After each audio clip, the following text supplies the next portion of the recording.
Find the equation of parabola whose vertex and point are given. Vertex है 5,0, point है 4,6. बेटा vertex में अगर दोनों वैल्यू 0 होती है तो केस 1 या 2 होता है, लेकिन यहाँ वर्टेक्स में दोनों वैल्यू 0 नहीं है. वर्टेक्स में दोनों वैल्यू 0 नहीं है तो इसका मतलब है कि ये केस 3 या ये केस 4 है. तो वर्टेक्स में अगर दोनों वैल्यू 0 नहीं है तो केस 3 या 4 कहलाता है. हम यहाँ पर सबसे पहले मेंशन करेंगे since vertex is at 5,0, therefore axis of symmetry may be parallel to x axis और y axis. बेटा क्योंकि यहाँ वर्टेक्स गिवन है और साथ में एक पॉइंट दिया हुआ है 4,6.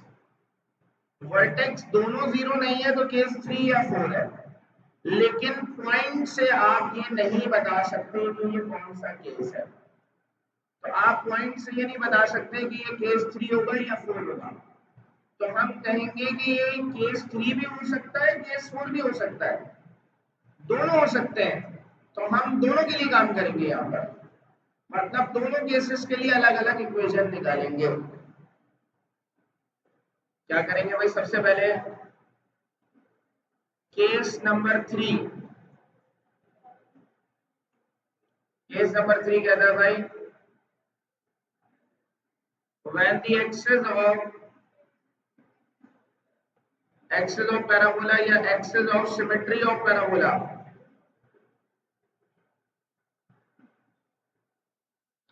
is parallel to x axis. अगर ये x axis के पैरेलल है बेटा तो हम केस 3 की इक्वेशन यहां सपोज करेंगे.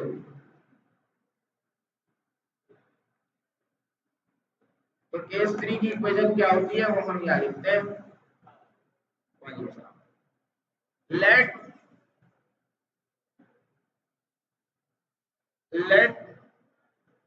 y minus k का whole square is equals to 4a x minus h. इसको हमने कह दिया equation number 1. Be the equation of parabola. बेटा हमने इसको इक्वेशन ऑफ पैराबोला कह दिया है. सबसे पहले वर्टेक्स के मैंने केस 3 में वर्टेक्स होता है h, k, यहां है 5,0. तो बेटा h की वैल्यू आएगी 5, बेटा k की वैल्यू आ जाएगी 0. h और k आ गया हमारे पास. इन दोनों को इक्वेशन 1 में रख देंगे. Putting h is equals to 5, k is equals to 0 in equation 1. Equation 1 क्या है? केस 3 की इक्वेशन को सपोज किया है. y माइनस k की जगह 0 का square, 4a x minus h की जगह 5. बेटा y स्क्वायर बराबर आएगा 4a x माइनस 5.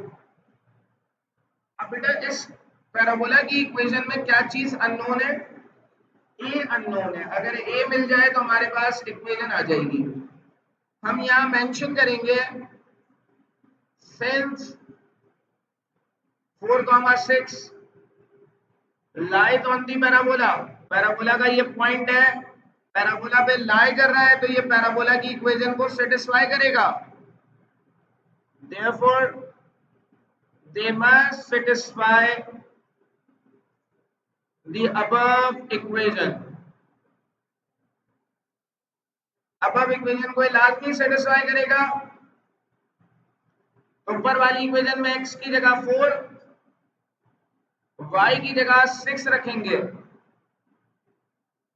तो ये y का स्क्वायर है तो ये 6 का स्क्वायर होगा। 4a, x की जगह 4, x माइनस 5 आ गया। 6 का स्क्वायर 36, ये आ गया -1, 36 बराबर आएगा -4a।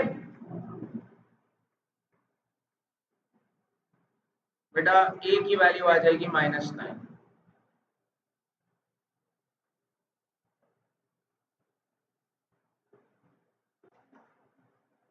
बेटा हमारे पास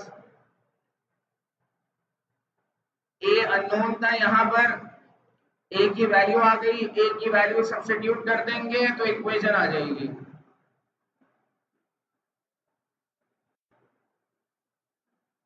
Put it in equation number 1, sorry equation number 2। तो इक्वेशन 2 में इसको सब्स्टिट्यूट कर रहे हैं। इक्वेशन 2 है y स्क्वायर 4a, a की जगह -9, x -5, 4 9 का 36, x -5 आ गया।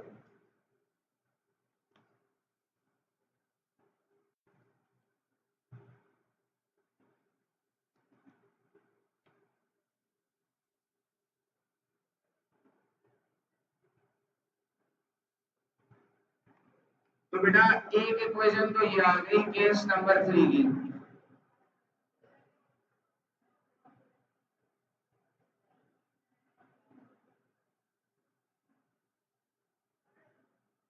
अब बेटा हमने शुरू में यही कहा कि क्योंकि वर्टेक्स 5,0 है तो वर्टेक्स में दोनों वैल्यू 0 नहीं है तो केस 3 या 4 होगा।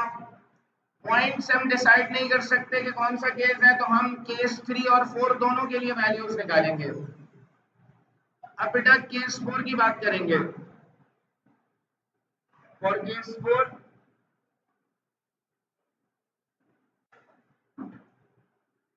केस 4 के लिए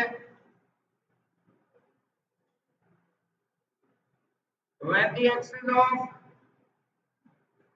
parabola is parallel to the axis of symmetry of parabola is parallel to y axis, y axis के पैरेलल अब मैं सपोज कर रहा हूं इसको, तो मुझे अब पैराबोला की केस 4 की इक्वेशन सपोज करनी होगी। x माइनस एच का स्क्वायर 4a, y माइनस के,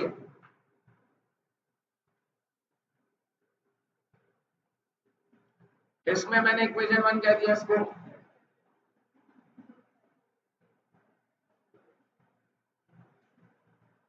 बेटा वर्टेक्स अगेन वही बात है कि h के है, यहाँ 5,0 है तो h की वैल्यू आएगी 5, k की वैल्यू आएगी 0। इसको इक्वेशन 1 में रख देंगे। इक्वेशन ए कह देते हैं अलग करने के लिए, इसको इक्वेशन ए में रख देंगे तो x माइनस 5 का square 4a y minus k की जगह 0 आ गया तो x माइनस 5 का स्क्वायर 4ay आ गया।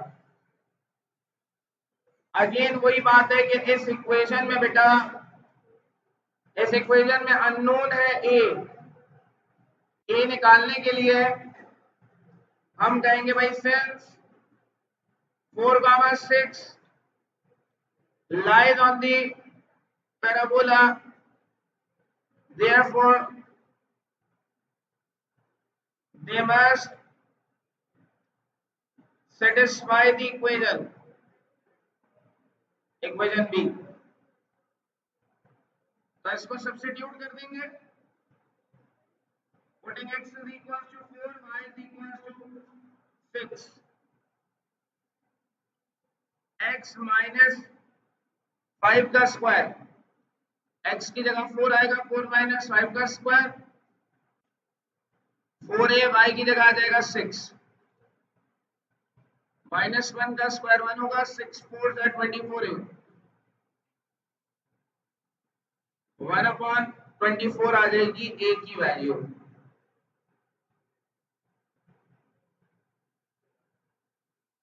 ये जो a की वैल्यू आई है इसको हम सब्स्टिट्यूट करेंगे इक्वेशन बी में।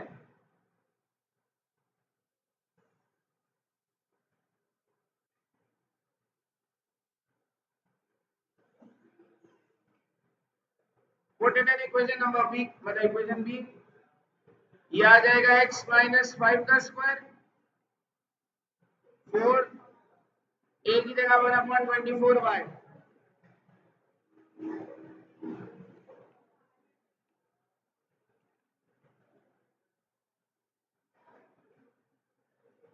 ये 4 से 24 कैंसिल होगा, 6 बचेगा, 6 यहाँ डिवाइड हो रहा है वहां मल्टीप्लाई हो जाएगा, 6 मल्टीप्लाई बाय x माइनस 5 का स्क्वायर y, ये आंसर आ गया।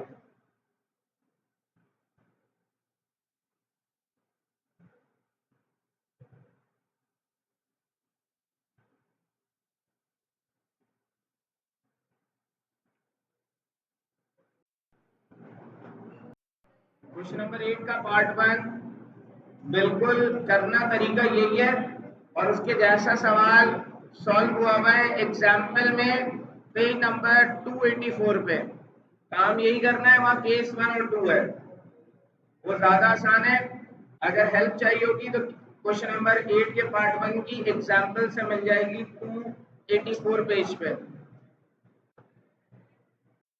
क्वेश्चन नंबर 9 में कहा जा रहा है find the standard equation of parabola. Standard equation कौन सी इक्वेशन है? केस 1 की इक्वेशन। केस 1 की इक्वेशन होती है y square is equals to 4ax। Case 1 की इक्वेशन को स्टैंडर्ड कहते हैं, या फिर केस 3 को भी कह सकते हैं अगर सेंटर की वैल्यू अलग आ जाए, मतलब फोकस।